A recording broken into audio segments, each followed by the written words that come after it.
Hi everyone, I'm Divya. I'm part of the delivery team here at R3 and I'm joined by my colleague Janine. So Janine will be there present in the chat section. So if you have any during the presentation, if you have any question, you can post it in the Q&A section.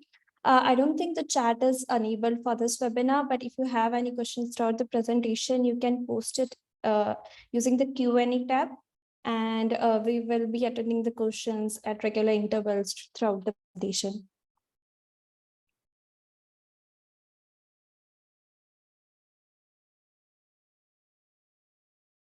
So I will wait for a couple of minutes for people to join in. I see the numbers increasing. So meanwhile, I would like you guys to post in the location, the city or the country from where you have joined in the Q&A section. Because it helps us understand the audience and where are people joining in from.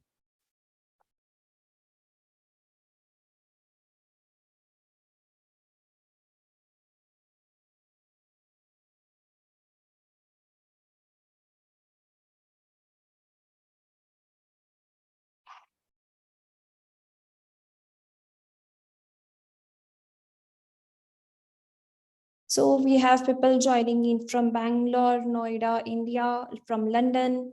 So I think majority from India and UK. So let's wait for a few more people. There's someone from Netherlands. Welcome everyone. So I hope this session is useful for you and I look forward to talking to you guys about design patterns and good practices.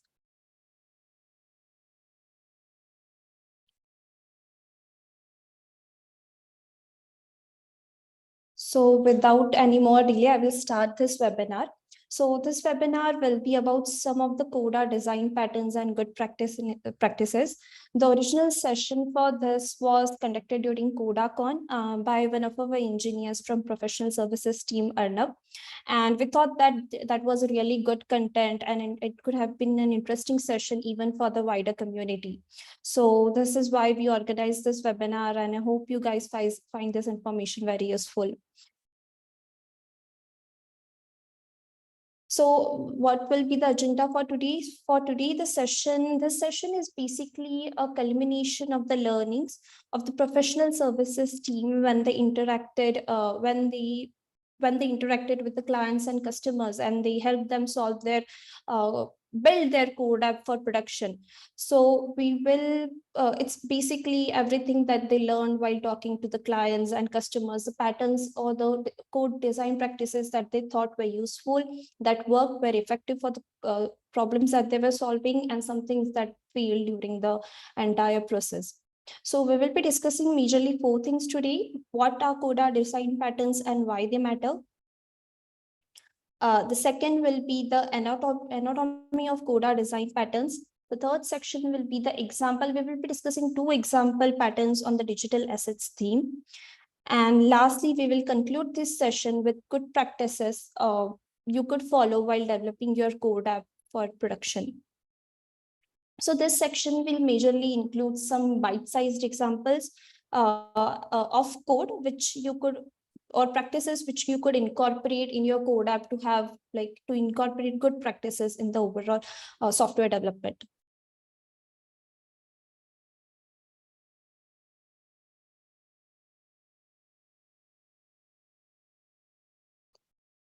Meanwhile, throughout the presentation, if you guys have any question, feel free to post it in the Q&A. We will regularly look at it. So what are Coda design patterns? So Coda design patterns are like standard solutions to general problems. The problems that were time and again faced by our clients or customers while they were in the overall cycle of development, deployment, and operations while they were interacting with the clients and customers. So I would like to emphasize the word general here, because the general if in terms of general, it means that the problems could either be technical or it could be domain specific, which were faced by our business experts in certain industries or for certain use cases. So the technical problems here look like access control mechanisms, network management, rule-based contract validation, health checks. It could be SaaS billing or ledger or database sync. And from the domain specific problems, it could be anything related to delivery versus payment or payment versus payment, more on these lines. And how do we know that these patterns would work? Because we see our customers coming to PS with this problem, and then they see that this was their initial approach, initial implementation, and which did not work. And on the counter hand, we see other solutions that proved to be effective. So we see this repeated problems on our dev channel, on our communication, customer engagement and communication through Slack and Discord. So ultimately, this is like a formalization of the solutions proposed by the expertise of the Coda fraternity, I would say, who showed us which and how the solution worked to this very common problems. So ultimately, this whole archive of Coda design patterns is contributed by and developed by the Coda fraternity. It wouldn't have been possible without the clients and customers who brought back to us with their problems and solutions. So, and why do Coda design patterns and matter, and why you should be learning about them? Firstly, it prevents reinventing the wheel. It helps you avoid discovering non-working solutions in hindsight. We want to develop code apps that are closer to production. So Coda fraternity has seen many problems throughout their journey, and each has devised their own way to solve them. So as the whole community, we feel that we can do better and prevent reinvention of the wheel and make solutions that are effective for the uh, that are effective in the first go. The second point is, you see a contrast of the right and the incorrect way. We see that there are glaring issues with incorrect solutions that come first to your mind. So whenever you think of a problem, you come with an initial approach, and we see that uh, there are very prominent problems with that approach. So here it is a way we contrast these patterns with a better way to do the same, better way to solve the same problem. Thirdly, it encourages conversation brevity. So conversation becomes a very important part when conversation or communication with the developers becomes a very important part throughout the software development. So CDP encourages brevity and precision of the messages. So it makes it easier for the business experts to communicate with the developers throughout the development cycle. And the target with this Coda design patterns archive is to make a repository of rich patterns. So for every problem that you face, someone has gone deeper or explored further for that problem. So CTP archives make it possible for other experts to come in and vet and comment on your pattern and suggest possible improvements. So that's the overall objective of making this Coda design patterns. Lastly, it also helps Coda newbies that are just learning the Coda platform to understand why a particular concept exists or how the Coda internals work. And lastly, it helps proper platform improvements. So judging from this recurrent patterns, it helps platform developers convert these patterns into platform features. So for R3, based on this recurring problems that we see, it helps us translate those into product features of the Coda core itself. So I will just pause in for a minute to see if you guys have any questions. Oh, I don't see any question here, so let's proceed. So let's dig deeper into the anatomy of Coda design pattern. So each design pattern will consist of three key aspects. Firstly, it is the identification of the problem that we are trying to solve, identifying the nuances of the problem. Then comes the pattern core. What are the key constraints of the solution, how the solution would look like.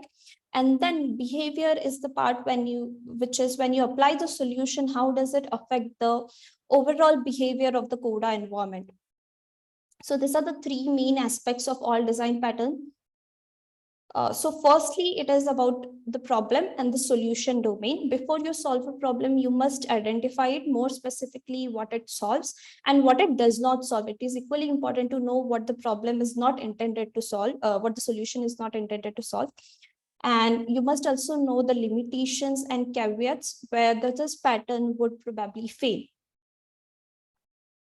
So the next is the pattern core. In the pattern core, we define the type, whether it's a technical or a domain specific problem. We define the solution, how does it solve it.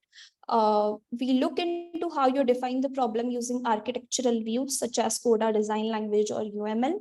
And we highlight the relevant Corda concepts to be used. And lastly, we also make a note of the anti-patterns, which are like the known incorrect ways to solve the same problem. The things that have so this is like the things that have repeatedly failed for our clients and customers while they were trying to solve a specific problem. And lastly, from behavior section, the behavior section consists of the non-functional requirements, how it is about how the pattern is affecting this NFR positively or negatively. So this affected NFR section helps us understand the broader behavior of the design pattern on our problem and to the system in general. Our decision to apply this pattern is largely governed by this NFR section in the design pattern anatomy.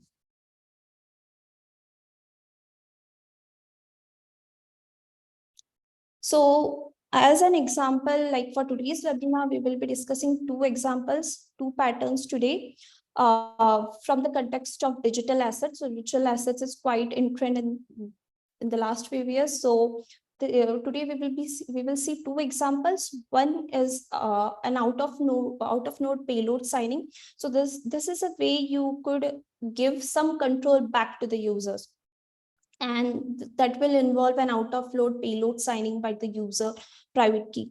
The second is a ledger and off ledger synchronization.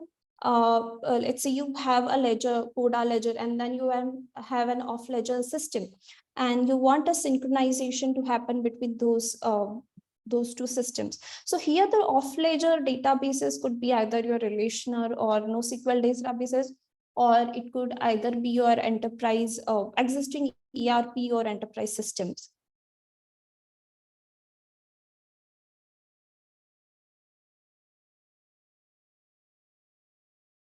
So the first of our patterns we present today is a very popular example, that is a problem that is faced by our developers.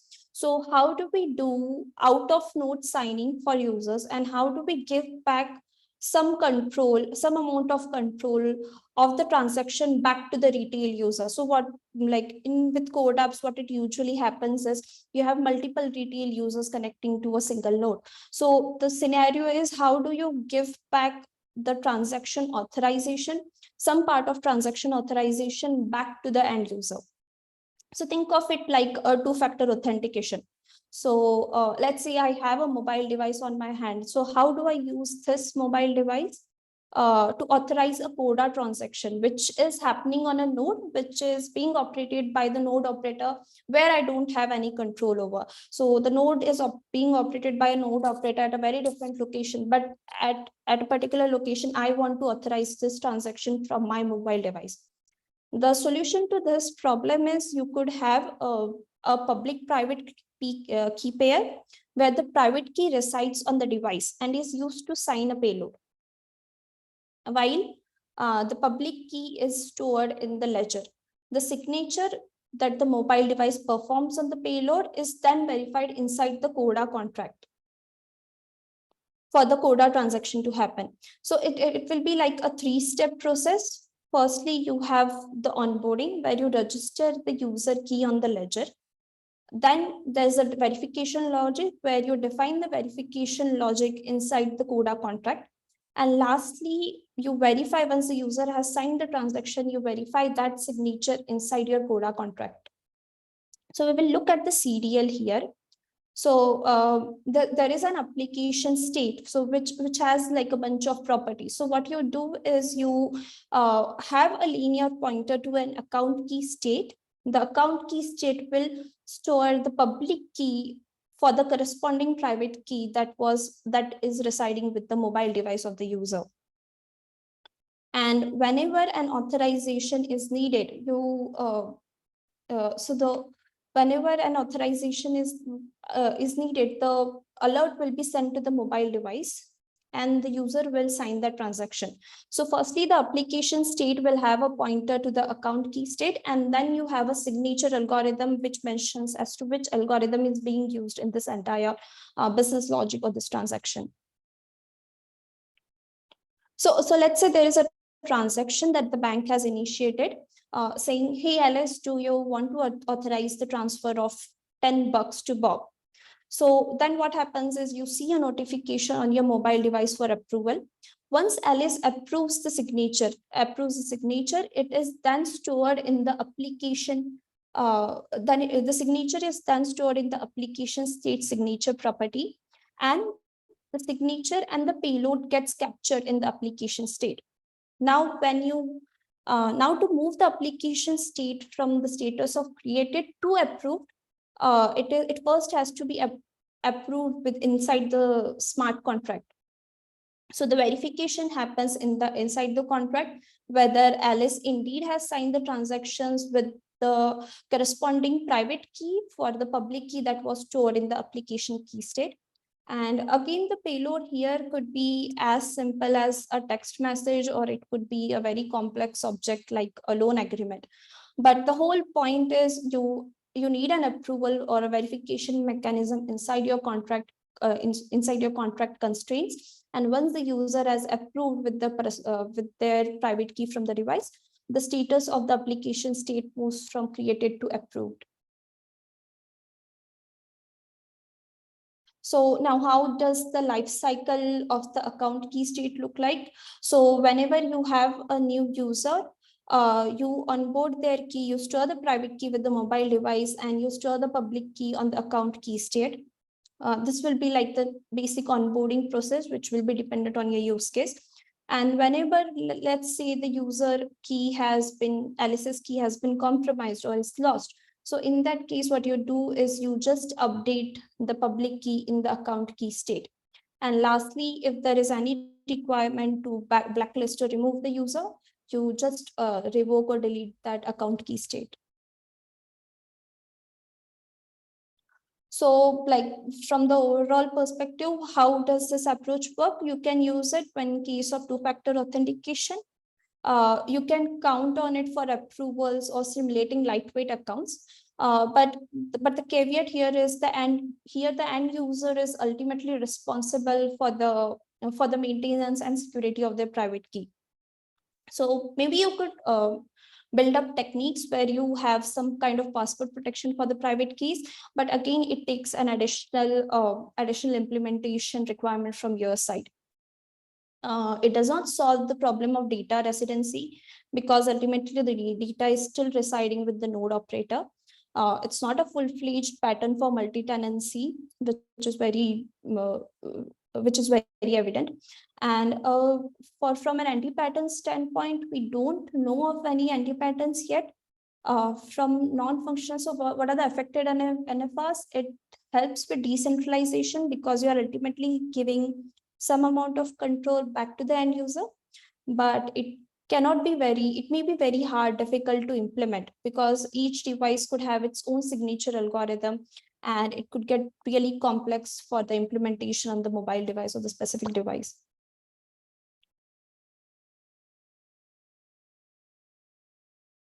So I will just take a pause here to see there's some questions. I see a question in the Q&A asking about also integration with OAuth service providers. I'm not sure what that is. So maybe Algar Sami, you could give more details after your question. So I will move on to the next. Meanwhile, people, if you have any question, feel free to post it in the Q&A. So we will move to the next example. So this is a very classic example that is very prominently encountered by developers. So you have an external system where there are some assets and you don't totally have ledger native assets. Now, while integrating your external systems with the ledger, how do you synchronize these two assets, these two systems with an eventually consistent manner? So the solution here is to use a durable message broker having at least one delivery semantics and an idempotent consumer. That's a very big statement, but I will explain it piece by piece. So the key idea here is while you are transferring messages from one system to another, the messages should not be lost or duplicated during the transit. So in that way, you could achieve a ledger and off-ledger data synchronization. So let's say you have a producer and a consumer. So the producer is here in this case is the ledger, and a consumer, which is your external system, which could be your database, SQL, NoSQL, or enterprise ERP systems.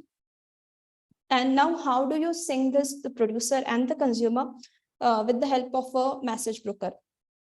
Now what you want to ensure is the messages, that the messages move that are gone from producer to message broker are not lost and are delivered finally to the consumer. Firstly, you want to ensure that all the messages produced by the producer are there in the message broker, and the message broker has to ensure that until the consumer has consumed these messages, it will always keep it and not delete it from its own storage.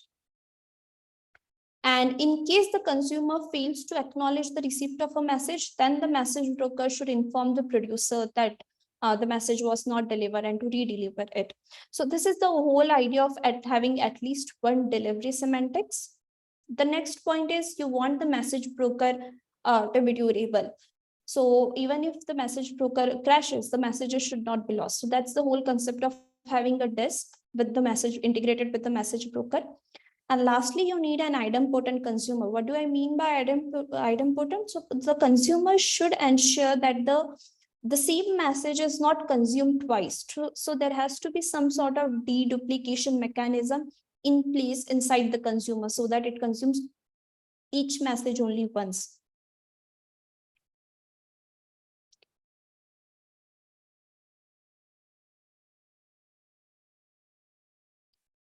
So there is an inherent problem with this approach. So there could be multiple based on the scenario or the use case that you are implementing, but the very prominent problem is that of dirty reads. So assume that you have such a system, and there is an external API that reads information from both this producer and the consumer. It gets information from the ledger and from the external system, and it consolidates this entire things to give an overall aggregated view at the user level or at the API level. Let's say it uses RPC, the API uses RPC on one side and HTTP on other. So once the data is produced at producer, it gets to the message broker, and then it moves to the consumer. So you see a similar transactions, like similar flow happening. Now, at this point, what if a query happens at the API level? Let's say a user comes in, and what you get here is like a dirty read. The user does not see the same data at the ledger and at the external system. So here what you get is like an inconsistent view of data. So this is the problem that we are talking about, which is called as dirty reads. So how do I solve such a problem? So the approach here is to do a kind of batching for the messages, where you produce all the related messages in the message broker in a single core. So once you have all the message related to an asset, you pass them to the message broker in a single go. So this way you ensure that the info about these assets, here represented as 3 dots, is consistent to the end user. Because the same data gets like the relevant data for a single asset gets transferred in a single go, and there is no like a breakage in between while transferring throughout the message broker. Obviously here you could flip the roles. You could have the external system as your producer, or you could have your ledger as an idempotent consumer. So where you cannot use it, where you require a very strict ordering of messages and you need a very strong data consistency, because this approach will give you eventual consistency, not it won't give you like atomic transactions. What are the affected NFRs? Data consistency and interoperability will score big. It will help you in increase data consistency among systems. It will help you interoperate with your ERP or enterprise systems. But this is not an implementation of atomic transactions, because there's no absolute automaticity on transactions while you are using the message broker for integrating the two systems. So that brings me to the end of the first session. The second part will consist of good practices for Corda development. So basically what we want to have here is like bite-sized code snippets, which we think makes sense while developing your code app. So why do I seek good practices? Because why can't I give you the best? Because everything, as we know, everything in computer science is kind of like a trade-off. And you have to choose among the pieces that works best for you. We will suggest good practices that work in most of the situations that we have seen, but obviously there could be better than good practices for your specific scenarios. Now, this like the whole Corda design patterns and this good practices have taken inspiration from effective Java for code apps, which was written by Joshua Bloch. So basically, it demonstrates the do's and don'ts. We give out a list of code app idioms peer reviewed by experts from the Corda fraternity. Lastly, these are not like absolute solutions. Exceptions are possible. What we really want to do here is we want to give you like bite-sized info about do this over this in your code app development. We want to show you that contrast of this approach could be effective and this will have this problems while implementation. So in the next few slides, we will be talking about like a few of the good practices that we promote code app developers to follow.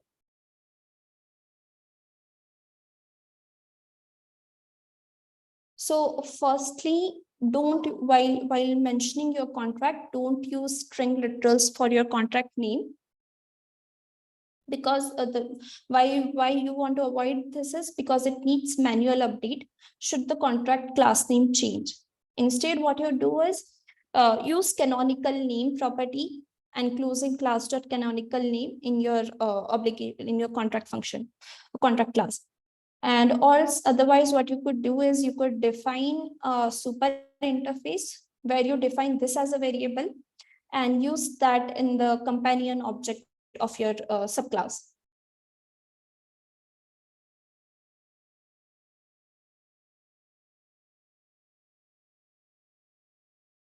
Now, the second good practice is avoid empty classes for commands. Do not let the verify method of your contract become God. Like most of the times, what developers do, they just put in the entire code of their verification inside a single verify function. So the problem here is it becomes very difficult to read and debug, and you make the verify function as God. One simple way to avoid this is to extend the command data interface. So you have like, you extend the command data interface, say here obligation contract command with the verify method, and then you define your commands classes implementing the specific verify function method for each command. And lastly, in your final verify function, what you do is you do command.value.verify. So in that case, you do not make your, you do not bulk up your verify function and have the code splitted up and very easy to read and debug.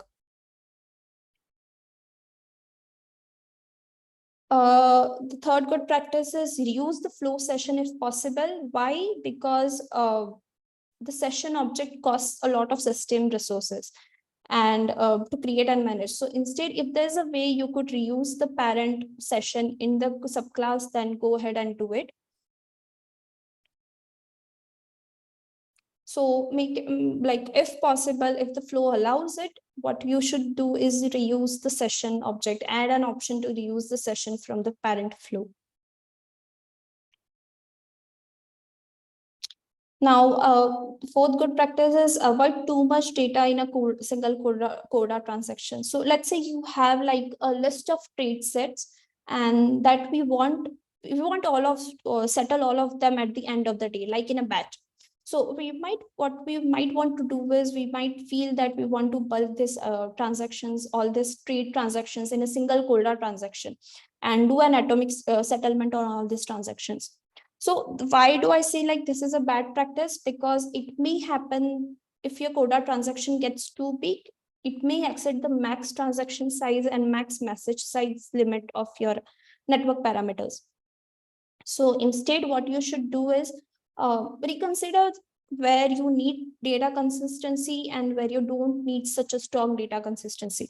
So if possible, group the states into logical Coda transactions for each party, because it might not be required to have a very strong consistency across all trades. So this will help you make shorter Coda transactions and not put in all your trade or transactions in a single Coda transaction.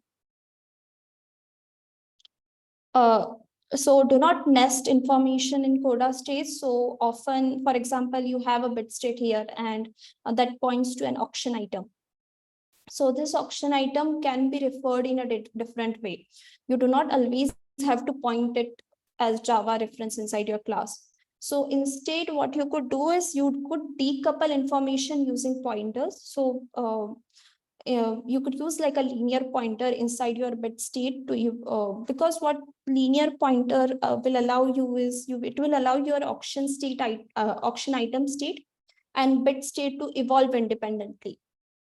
So you could use like the class linear pointer from coda.core.contracts and and it will help you have both the states and help them evolve independently with each other, but they could still be linked inside the bit state.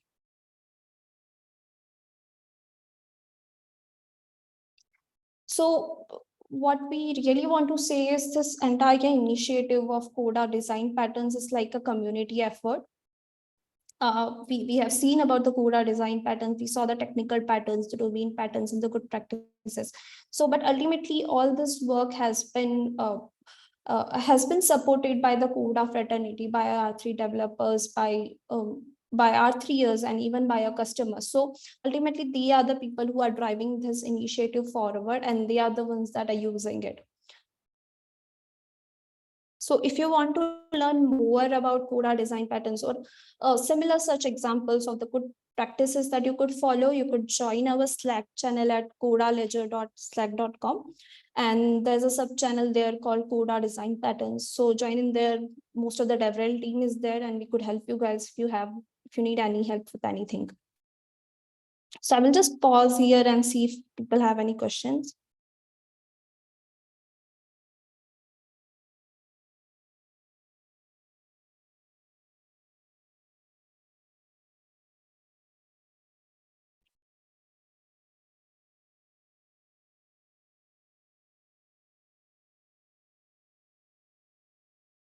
So I think most of the questions Janine has answered in the chat section, but let me just go through them again.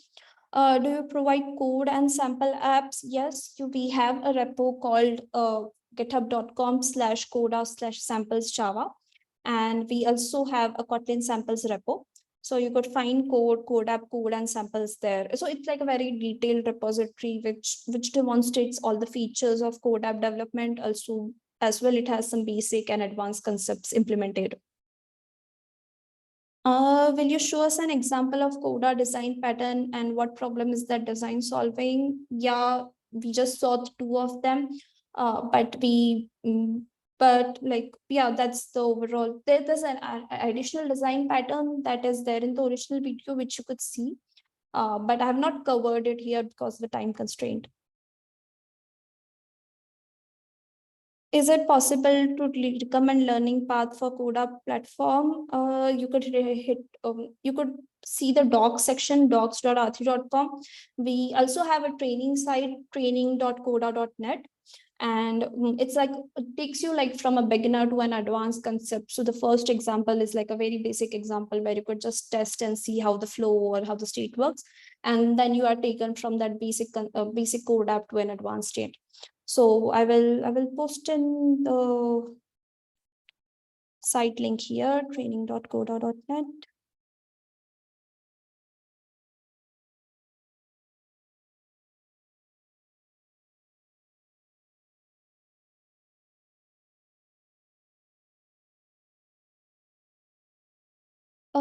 So integration with OS service providers. I'm not sure how integration with OS service providers would be possible with the first design pattern, because what it basically does, it gives you like an authorization from the mobile device, but it does also involves like public key and private key pair of signing. So I don't know how the overall OAuth mechanisms work with third-party providers, but yeah, that is something you could look over. Is there any wallet available in Corda platform? We don't have any specific wallet that is available, but I think there are some resources that could help you understand how you could use HSMs for key storage and everything. But again, that is not like something that the Corda platform in itself provides. Will you be covering a sample app or sample code, or its availability that helps solve it? You saw a couple of sample codes. The thing is, we don't, couple of examples. The thing is, we don't have like a code implementation of this, because all these design patterns were like, these practices were followed by our clients and customers. So we don't have the code specific, but these are like the general guidelines that the PS team follows, or the overall code of fraternity promotes. So the question, there is another question posted by Kapil. Revoking public key wouldn't remove it from the previous states in the ledger. No, it will not. But the thing is, so the question is, I will just repeat it for everyone. Revoking public key wouldn't remove it from the previous states in the ledger, correct? So yeah, that's right. Because even if you revoke a public key from the account key state, like here,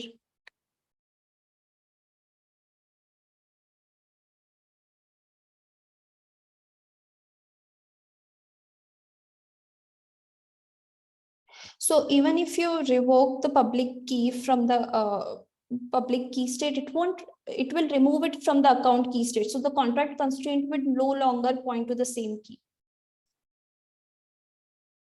And you will have an updated public key, and the verification won't be happening because the key has been revoked and the account key state overall object has been changed.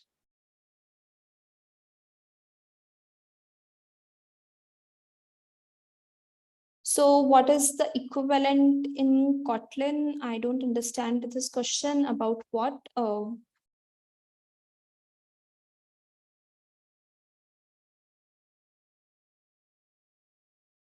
not sure. So maybe you could put in the question again back in the Q&A. What is the equivalent in Kotlin? I don't know what it is pointing to. Yeah, I think it was whenever you were showing the Java code snippets.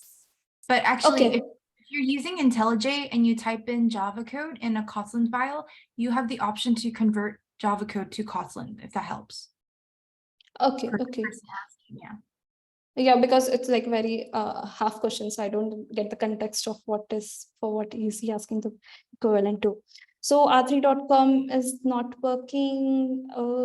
It is working. Clear up your cache maybe, and check if you have a valid internet connection.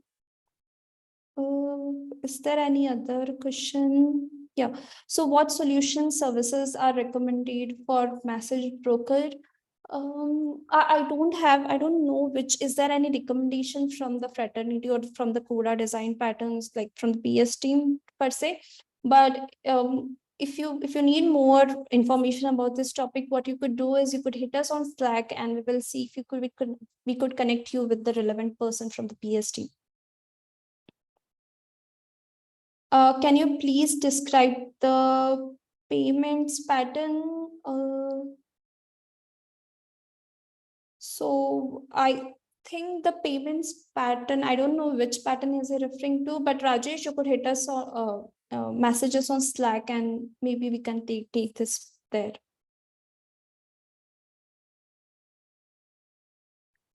So, or what, there's another question, or what other customers are using for UI? For UI, there is no such specification from the Coda side. What Coda provides is you like an RPC connection for your node. So you could use anything, that any UI platform or tech stack that allows you to do an RPC connection with your node. So there is no such recommendation specifically from Corda. So what it basically provides, it provide you with the Corda core and like the RPC connection. So you're open to use your own UI based on your requirements.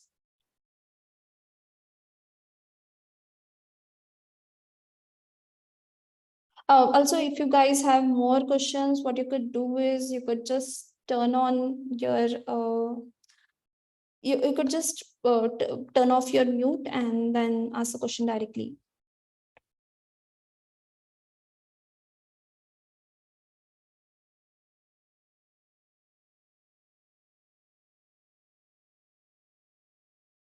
So last, I also want to tell you guys upcoming sessions. Firstly, which is going to happen on 25th November. So I'd see that a couple of people have joined in from Bangalore. So you guys could attend the Ethereum scaling solution. So what this meetup will be, it will basically demonstrate how Corda could be integrated with Ethereum to scale Ethereum application. So it's like an in-person event happening in Bangalore.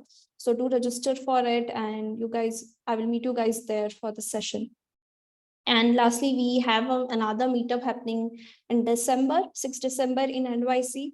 And if you are there and would like to attend, please go ahead and register on the events portal. So I will post in the developer portal link in the chat.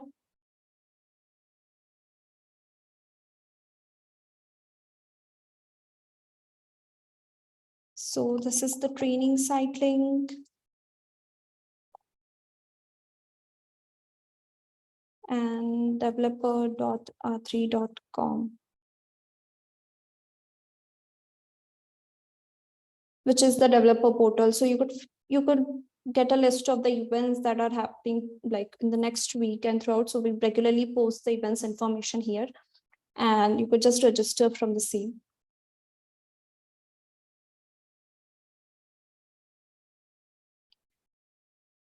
So lastly, thank you for joining us today. And if you guys have, I will see if there are more questions in the Q&A. Any specific design pattern for interoperability and integration? So we did discuss, there's a question posted by Chandra, asking if there is any good design pattern for interoperability and integration. So we just saw one example where the problem was to integrate an external system. From the interoperability standpoint, we have the meetup happening, which demonstrates how Ethereum could be interoperated with Corda. And also we have a recording. So if you hit, you could find the content on developer.r3.com, where it showcases how Ethereum could be interoperated with Corda. So that's like one of the references that you could find for interoperability. So I think that is it. So I will just stop sharing my screen.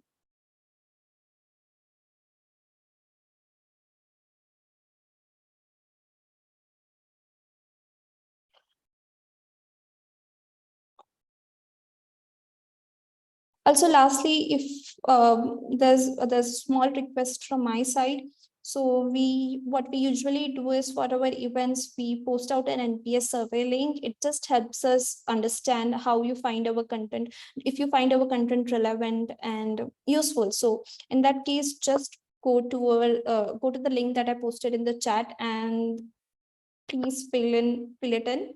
It will really help the development team understand and boost on our metrics and KPIs.